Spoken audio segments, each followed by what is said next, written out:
Hey there, and welcome to White Women Wake Up. I'm Karen. And I'm Jonelle. Each week, one of us brings a topic to the table, something we've been wrestling with, reading about, or noticing in our own lives. And the other reacts in real time. No scripts, no prep, just honest conversation between a mother and daughter spanning generations about what it means to wake up as white women in a world shaped by bias, power, and inherited patterns. We don't always agree, and it's not always comfortable, but we show up anyway. Yeah, we do. Wake up. Let's wake up. Hi, Karen. Hi, Jonelle. Hi. So what are you laughing at already? You just always crack me up in our intro. You're so fun and bubbly, and yet our conversations are like, Oh, I thought you were trying to say that I'm not fun and bubbly outside the podcast. I was like, fun and bubbly person. I'm like, what are you talking about? Okay. So reflection. I mean, you're right. It's not yeah. We're going good. We're just great conversation. Wait, before we get to reflection. Yes, announcements. A couple announcements. So hopefully everyone saw last week's episode with Becky. Becky does banned books. If you like alliteration there, but we're really excited to bring on Becky as just a partner on this journey. She's already brought such amazing ideas and different perspective and just a grace of knowledge. Great list of new books. Yes. Looking at our website. Yes. Yeah. So we are super excited to have Becky on board. And Banned Book Club is always the second Tuesday of the month. Yes. 5:15 Pacific time. Which is soon. Which happens to be tonight on the day that we're recording. Yeah. But yeah, so that's great. The other announcement is we're still trying to figure out ways to continue to build our community. And so we really want to hear from you this time. We are going to put out a survey. I will send it out over email, but we're also going to have the link in show notes. We'll have it up for a couple weeks. We'll keep reminding all of you about it. But please, please, please, give us honest feedback. What are ways that you want to be in this community? And we understand that this community might be scary for some of you. It definitely brings some vulnerability. We're all on a journey. We're all on a journey. And the Banned Book Club has been great, and everyone who's coming, it's amazing.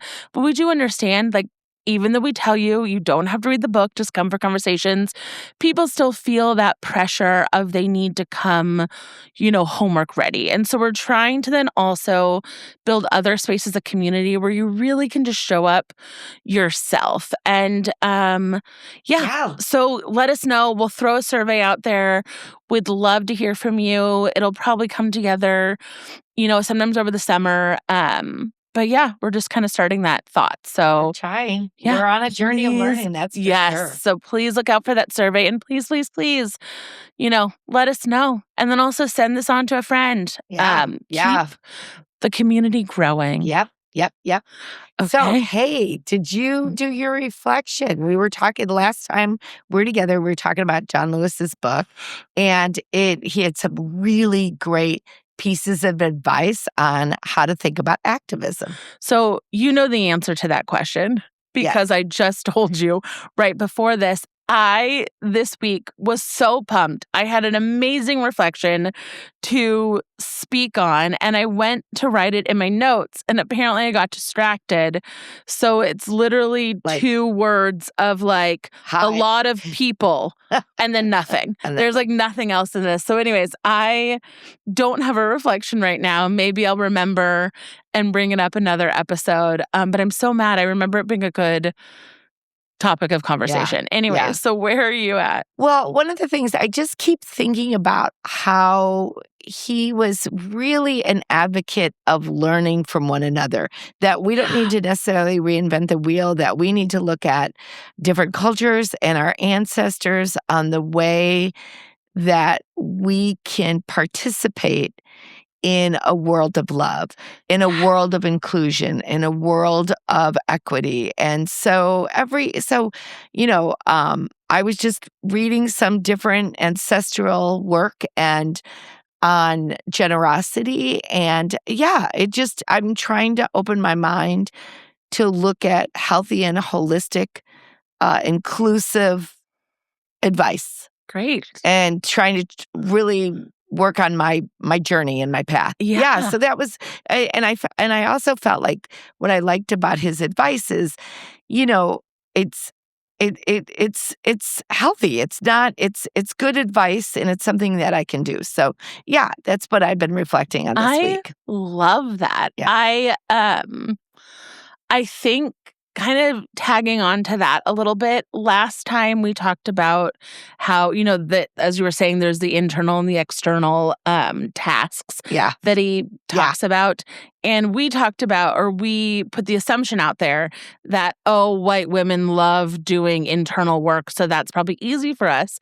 And I think what's really interesting, I told you this before the podcast, is I did a big data analysis into all of our demos and like demographics and Jonelle's keeping us moving forward. Trying to get exactly the business.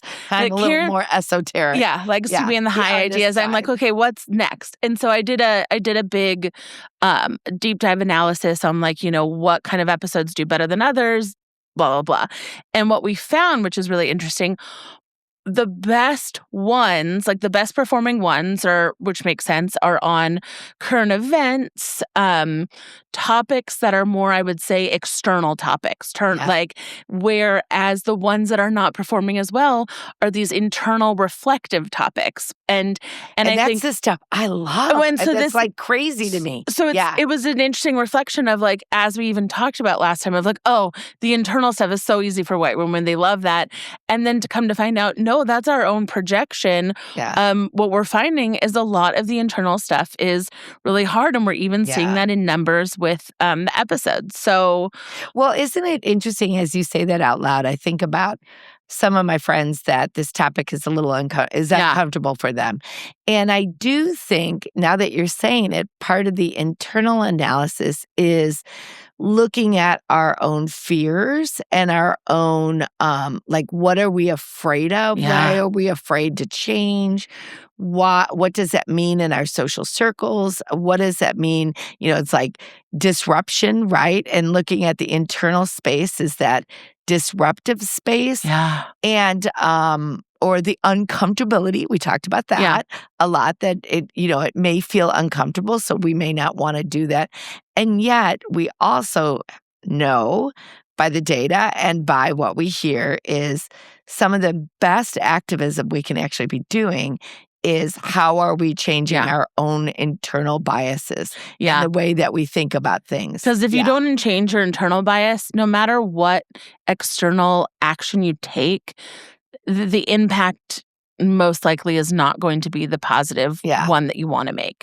If you still are sitting on those internal biases and you don't. Or you're just not even aware. You'll end up, like the other day when I triggered that gentleman, you end up doing these things that it's not the desire of the heart. And so because I've become unaware of how my biases shape my responses. Or even that's actually a great analogy there. I think so oftentimes, like when you're starting to do internal work, it's scary, but then it's so helpful because you can really start to recognize it where things are coming from. And like a great example of, it was Mother's Day recently, and I don't know why, I was in a really good mood leading up to Mother's Day, and then I just was in a weird mood on the day, and we started talking about some of the medical journey that I've been into, which I've been glossing over lately. I've been like trying to be positive about it, really just like not letting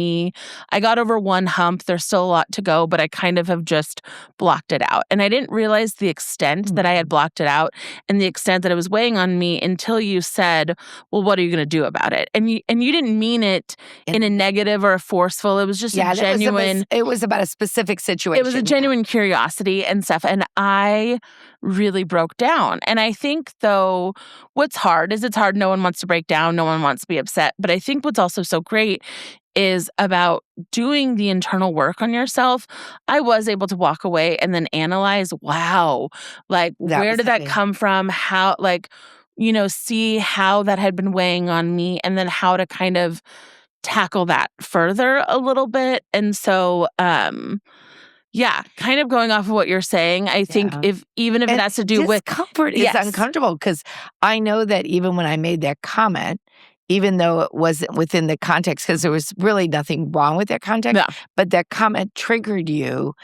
And I felt bad. Yeah. The discomfort of, of course we all want to be in joyous, happy, silly conversations. They're really light and funny and laughter. Yeah. And yet this hard stuff of having to look at ourselves, look internally, it's heavy, it's weighty. Yeah. Yeah, It's weighty. It can be hard. Yeah. Yeah. Anyways, yeah, good example, Jonelle. Yeah. Great. Okay. Well, speaking of light topics, can't wait to hear what you're bringing up. You guys, I have to say, Jonelle and I, we have always had these kind of conversations, and it's really weird now having to wait till our show, because in a weird kind of way, outside of the show now, we're becoming a little bit more superficial. I disagree at all. Oh my gosh, I totally disagree. I actually think what's been interesting about this and the pattern that I've seen with us is, okay, maybe you're right one-on-one. Like one-on-one, we used to have these conversations go deep, right? All the time. Yeah. I mean, in car rides and this, it's just, so like the progression of having a podcast is like not far off from our entire, generations of decades of relationship together and stuff. But I think what I've noticed is we didn't often bring that out to a public space. Yes. And stuff. You're right. And so we never brought that to a public space. It was kept mostly between us. Now what I'm seeing. And a lot of it is we were learning to be uncomfortable with each other. So we would spend a lot of in-between time going, okay, I'm not going to say anything else. And you would say, I'm not there was a lot of frustration. Yeah. There was definitely a lot of, you're right, testing the waters and then getting to a point where we're very frustrated, but we're like on a road trip, stuck in a car for a couple more hours together and kind of have to power through it. There was a lot of that. But I see what you're saying is in now, when it's just the two of us, because we can't have these conversations, we are kind of having more lighthearted ones. But I'm now seeing the opposite, that we are no longer afraid, and whether it's like a subconscious fear or if it was a conscious fear, we now have these conversations all the time in a public space. And it's really interesting to see our friends and family around us observe that, because you were even talking about how you did this with a friend recently, and your other friends were very uncomfortable,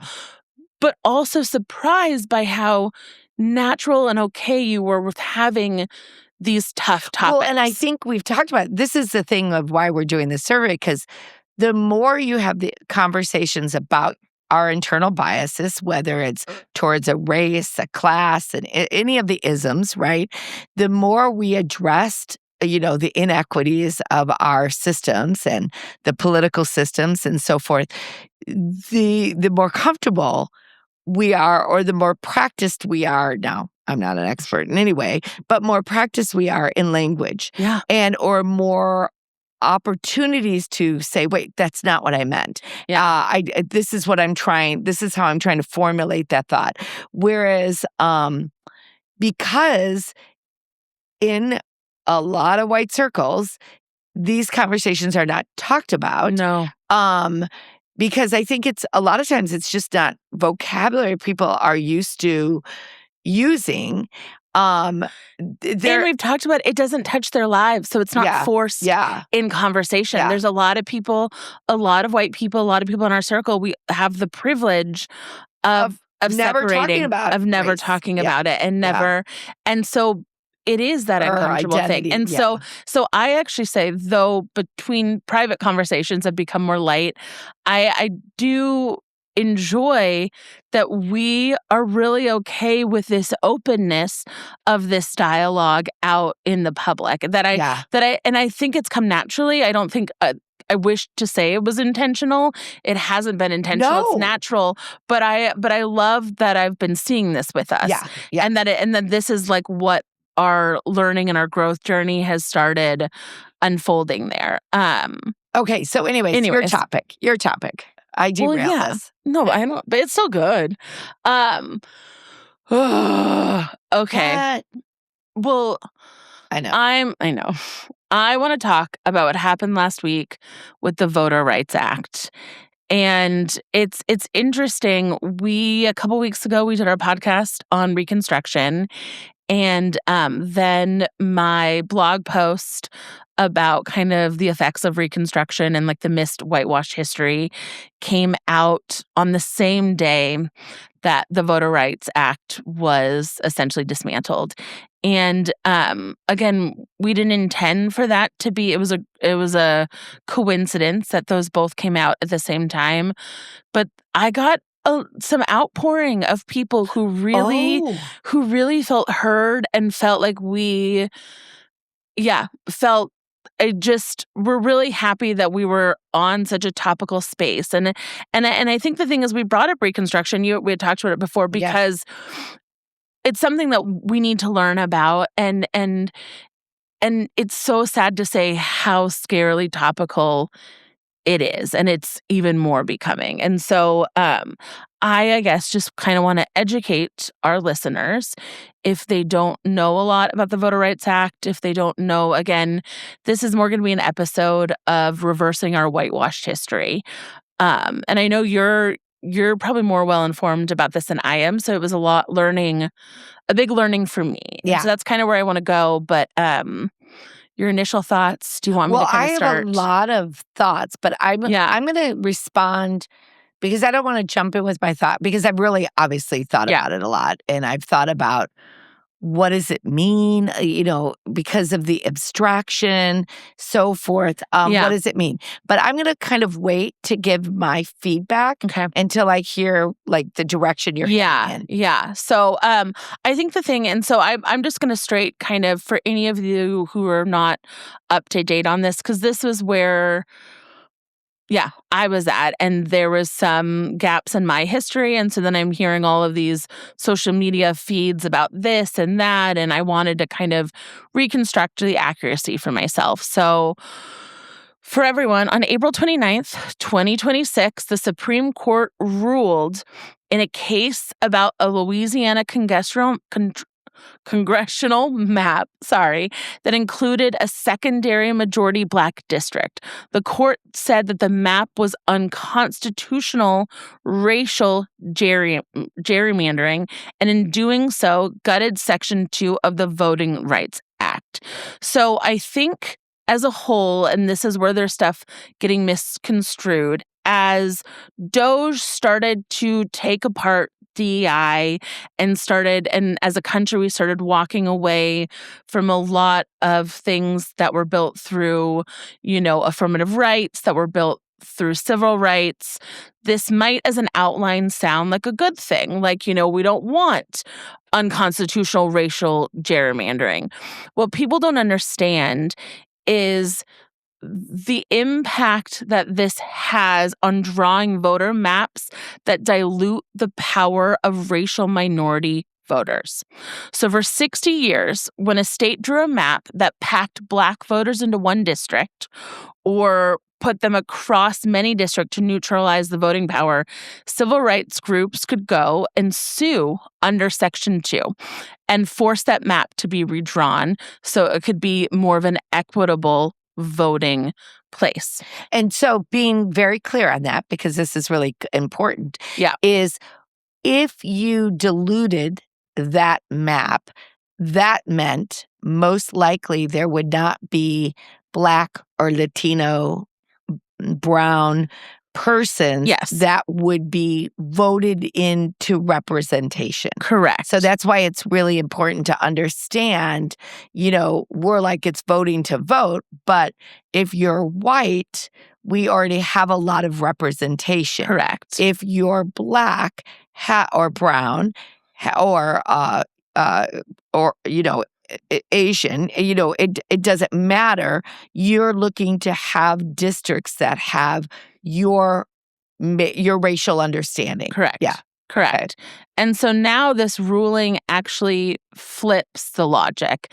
And so if a state intentionally draws a district to give a Black voter a fair and equitable election preference for a candidate, it's actually counted as racial discrimination.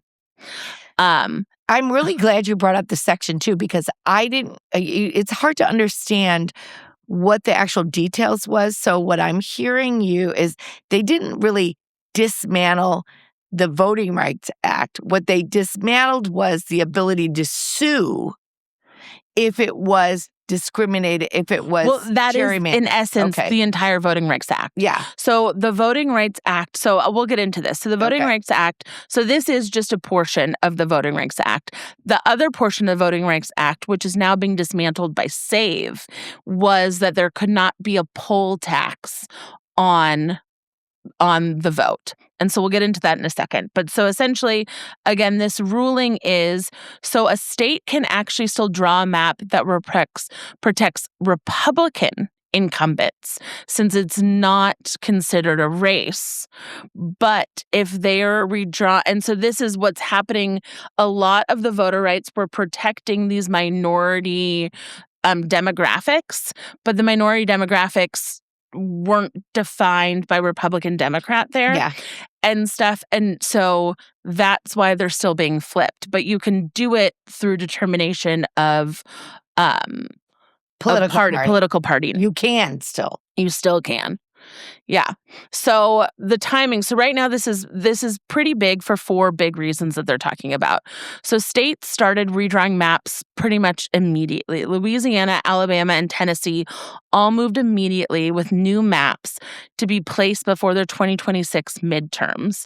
That estimates up about 12 House seats could shift from Democratic to Republican through redistricting alone. Yeah. And for context around all of this is before the Voting Rights Act was integrated in 1968, Black elected officials only had 11. There were only 111 Black elected officials in Louisiana. By 1990, there were over 2,000. Okay. And so that shows the distinct difference of what happens with these districts. And boy, you and can how see it can white make people feeling really threatened by that one. Yeah. Yeah.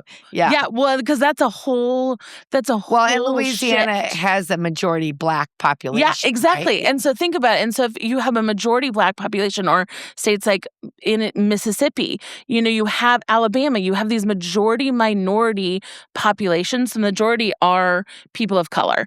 And but yet the districts are broken down to still have the white win minority. Like, that is not an equitable representation at all. And so anyways, this isn't just Congress, though. This also now starts to apply to all state legislative districts, all county commissions, all city councils, and all school boards. So every level of government where Black voters have been fighting a chance to elect representative is now completely vulnerable. Yeah. So this is why people are talking about... Can I tie this into our audience of white women? Yeah. I think one of the challenges... Well, I was going to. Oh, were you? Oh, sorry. Oh, I just think one of the bigger... I have other thoughts on this, why it's so important for protection. But as you were talking, I can just hear our audience saying, okay, fine, but not really holding it to their heart. And one of the reasons I think it's really important to hold it, one of the things that I've learned really loud and clear in this couple years of going through this journey is that one of the biggest ways to advocate for issues that are affecting your life, like whether it's poverty, whether it's abortion, whatever those issues are that are affecting your life that may not be in favor of you. And we do know a lot of the issues are in favor of white people, not necessarily persons of color. And so if it's favoring you, you can not take it serious. You can let it go. You can walk away. But if it's not favoring you, you need to there needs to be advocacy. We need to step in. And so if we really care and we care about each other, then we are going to get involved in the political landscape of voting for things that are equitable and caring for our sisters in this United States. So I see where you're going there, where I was going to take it actually to even more of a direct impact if your initial words were, this might not mean anything to our listeners, which one, I hope in general this did mean something to our listeners, because that's why you're listening.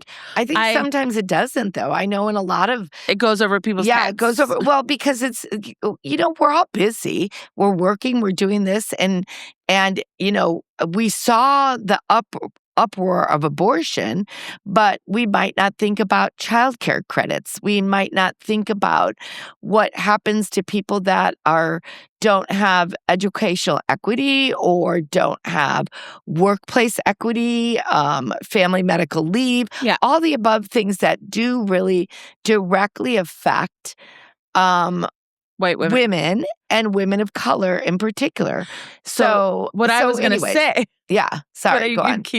What I was going to say, the tangible thing that actually ties this back to white women, if again you're saying this feels too over our head to actually take action, is the SAVE Act. So do you know anything about the SAVE Act? No, I don't. Okay. So the SAVE Act was actually passed in the House on February 11th, 2026 this year.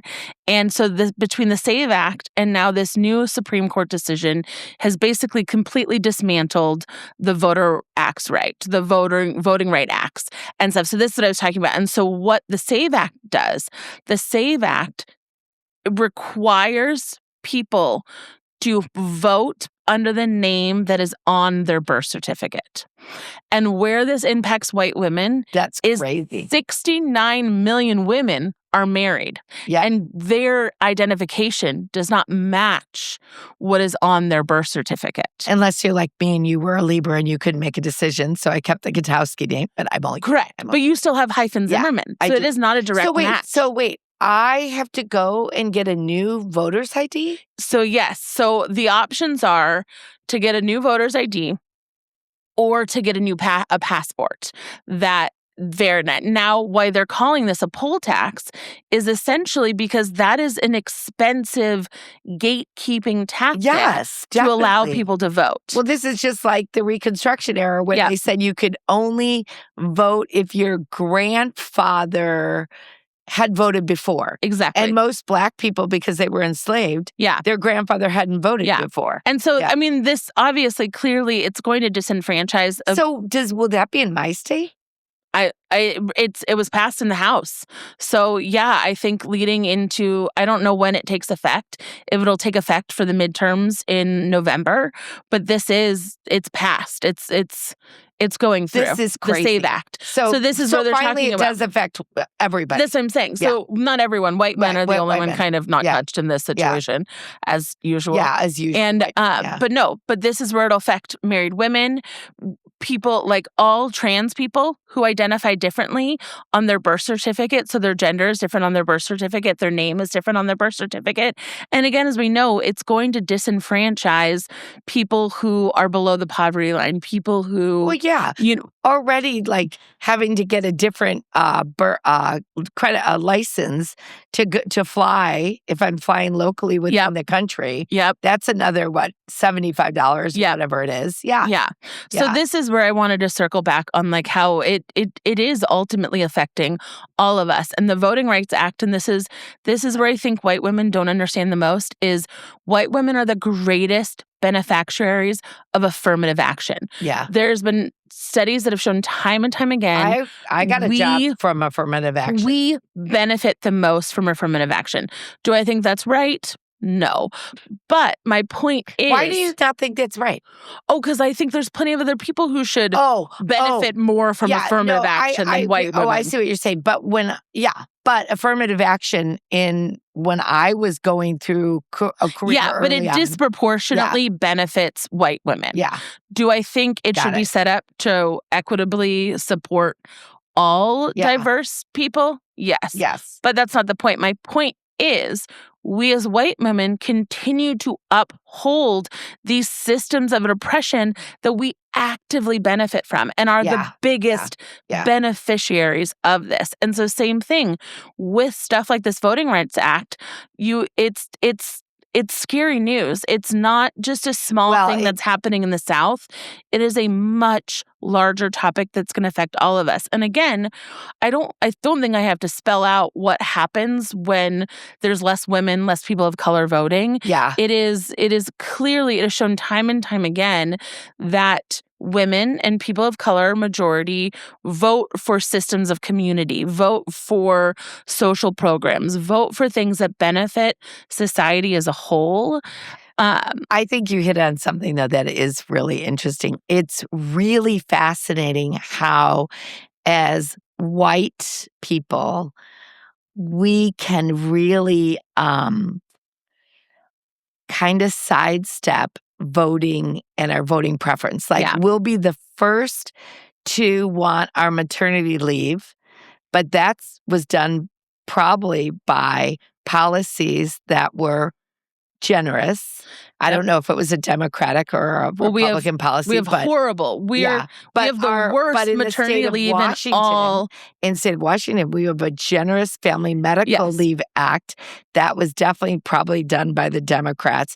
And yet, I still have people in my life that have voted Republican that benefit directly from these generous let's not even say generous, these laws that make living sustainable. Yeah. And yet they would still say they're Republican.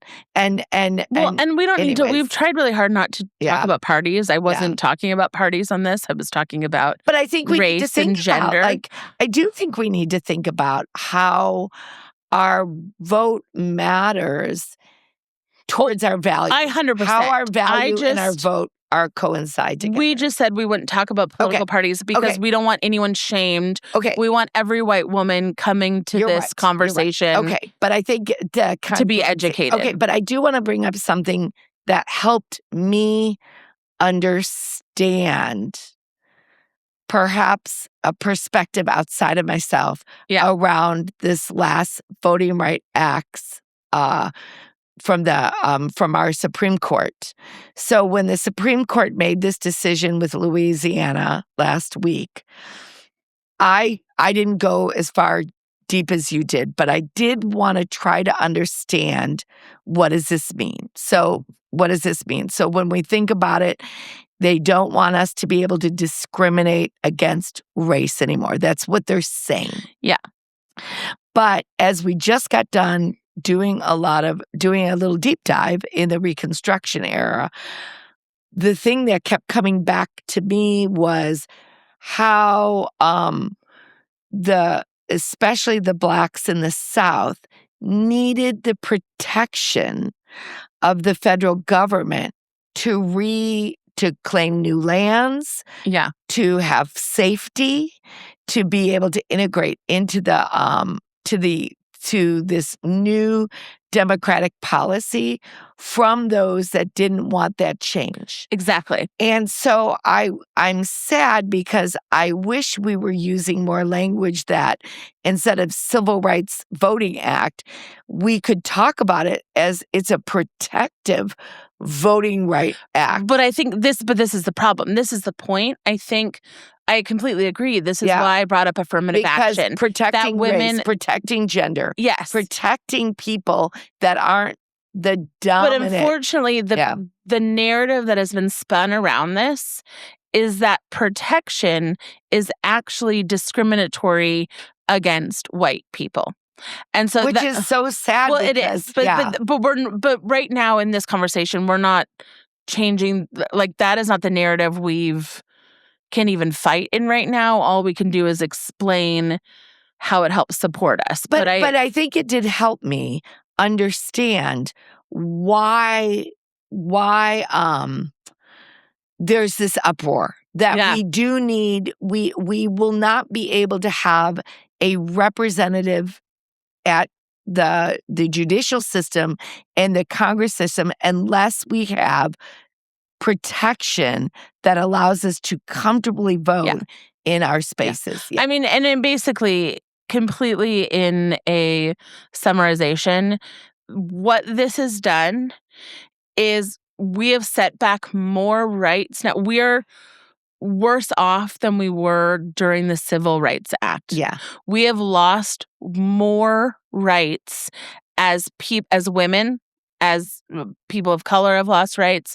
We have lost more rights than people are calling it worse than the Civil Acts. Yeah. And so, but I do think that was a really good call, bringing up the protection of government. Yeah. To secure equitable systems, and we've lost that. Yeah, because we also have lost it in rhetoric, because we're like, oh, that's over government, or oh, that's over this.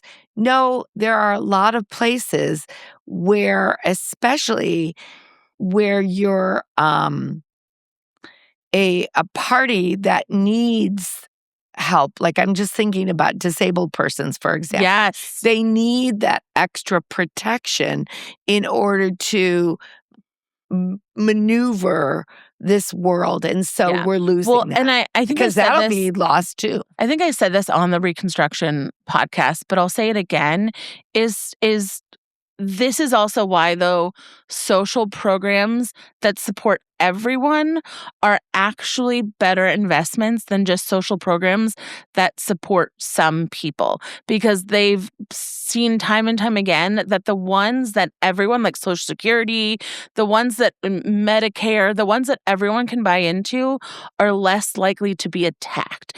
And so, like, isn't it sad? It's really sad. And so, but the thing is, but it's also good because it then is, so I think focusing on some of those things, like how can you wrap up some of these to show that it's supporting for all of us? And I don't have the answer there right now. I think, Jonelle, I so appreciate your space in that, but I wish, and this is wishful thinking, but it just makes me feel that why, as a human system, we can't understand different people. Yeah. So, okay, as I'm watching my husband get older, there's been systems that have helped him, like getting through the airport now. The fact that we have aid with the wheelchair is such a gift for both of us. Yeah. That doesn't make him less of a human being, anyone else less of a human being. It's called helping someone. Yeah. So why do we have to say, well, I guess we all need help in different ways. Yep. Why can we not accept that there's these areas where protection is needed in some place? And I guess, I don't know. No, you're a kind human being, Jonelle. I wish humanity was a little bit accepting of people's frailty, or when someone's not in the majority, understanding that there needs to be some bolstering or some help. Yeah. Anyways, thank you, everyone. Well, what are we reflecting on? Reflecting on how can we get our rights back? No. Come on, people. What are you going to do this week? Women. What action are we going to take, women? White women, come on. Wake up, white women. Up. Yes. Send this message to someone who needs to hear it, but wake up. Wait till we all have to go to get a new ID. What does that ID even look like? So then we all it's a passport. So again, the whole SAVE Act is my around... passport has my married name. You just need to show that you're a citizen, and previously in states you had to show your birth certificate and your license to prove you were a citizen. If those don't match, then you have to then have additional documentation like a passport. Okay. And this is where it's disenfranchising married people and people who because the passport system has gone through the passport proves that you are a citizen. Are you a citizen? Correct. Got it. Okay. And so that it takes away, Okay. Yeah. But so if your passport's expired, you couldn't go and vote is the thing. Like if you, exactly. And a passport's really expensive. They're expensive. It's a poll tax. It's not exactly. Yeah. Okay. Oh. Don't be sad. No, Uplift. no. We got this. We got this. Can do Yeah, this. we can do it. Support your women of color. Be out there. Yeah, Everyone. yeah, I did a panel Pay this week. attention. Pay attention. I did a panel this week on the AA systems that I was building. I'm the only woman on the panel. And I talked about how I'm building my systems in a matriarchal system instead of a hierarchy. And the amount of just female support I got from this has been so amazing. But on top of that, like, my mission is to really get more diverse voices in tech in this AI space. And so this is what I'm saying. We're here, we're support people, uplift diverse voices. Yeah. Thank Do you, your Jonelle. We have to sign off. Thanks for joining us on White Women Wake Up. We hope today's conversation sparks something in you, whether it's reflection, a new question, or a deeper commitment to showing up with empathy and accountability. If you found this episode meaningful, subscribe, leave a review, and share it with someone who needs to hear it.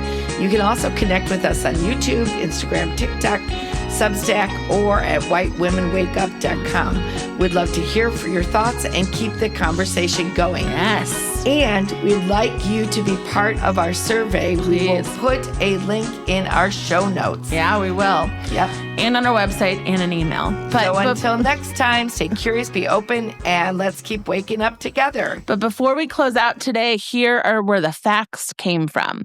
The SAVE Act data, including the 69 million married women stat, comes from the Center for American Progress and the Brennan Center for Justice. The plain English breakdown of the Supreme Court case in Louisiana, that you heard today, came from Professor Kimberly Crenshaw on Democracy Now!, as well as from Stacey Abrams' op-ed in Mississippi Now! We see you, and we will keep waking up. Bye.